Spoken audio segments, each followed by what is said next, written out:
In order to put science on just as firm a foundation logically as its pragmatic or practical basis, the 20th century philosopher Karl Popper developed a logic of scientific discovery based on the premise that all you can do with a theory is prove it wrong, that is, prove it false. This is why scientists are so happy when their theories are proven false or wrong, because that is in itself a something that can be known for certain and thus limits the possibilities of how nature works. They may not know what something is, but they most certainly absolutely know what it is not. Falsifiability is a fundamental criteria or attribute by which the working class and middle class can distinguish scientific knowledge from other rational tools. Falsifiability is a required characteristic or attribute for something to be a scientific theory. A scientific hypothesis must allow by its logic for the possibility of its being refuted by a probable, true observation or sense experience statement. Science evolves by shedding its falsified theories. Though this means that we can never achieve ultimate truth through science, this does not require nor lead to pure skepticism, concluding that there is no certain truth, in the same way that nihilism, as we discussed earlier, does not entail this conclusion either, as previously discussed.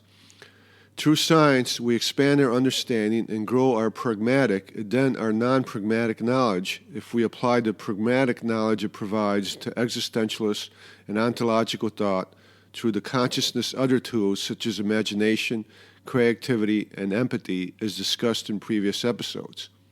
As with all language, scientific language is pragmatic. It has to work. It must be useful.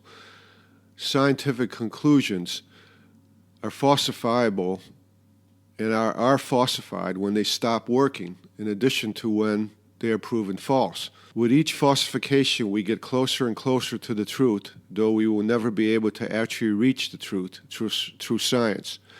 For example, as discussed in earlier episodes, the question of why there is something instead of nothing cannot be answered by science, but it can get us very close to an answer. When science is working properly, it should be a true anarchy of the mind. As I discussed earlier, and as even Karl Popper used as an example, even the popularly accepted concept that the Earth revolves around the sun should only be accepted with the possibility that it may someday be proven false. Falsification encourages all kinds of speculative theories as long as they are stated clearly and precisely in accordance with Occam's razor. Though a scientific theory can never be said to be true, it can be said that it is closer to the truth than its predecessors. Confirmation as certain truth can never occur, but inductive observational statements may be better than previous ones and will be better through the process of falsification. Scientific theories are theories waiting to be falsified. This might seem to be weak certainty, but compare this certainty to the 9 scientific statements made in areas such as law, politics, psychology, ethics, morality, and in other non-scientific areas. These other rational tools cannot, though important and need to be understood and appreciated in order to survive in the modern world, they can never reach either certain truth or certain falsehood. Much of their conclusions are simply polemics or even propaganda from the powers that be to control us in society. Now that we know what science is, how can we define other rational tools such as social science, the trades, or art?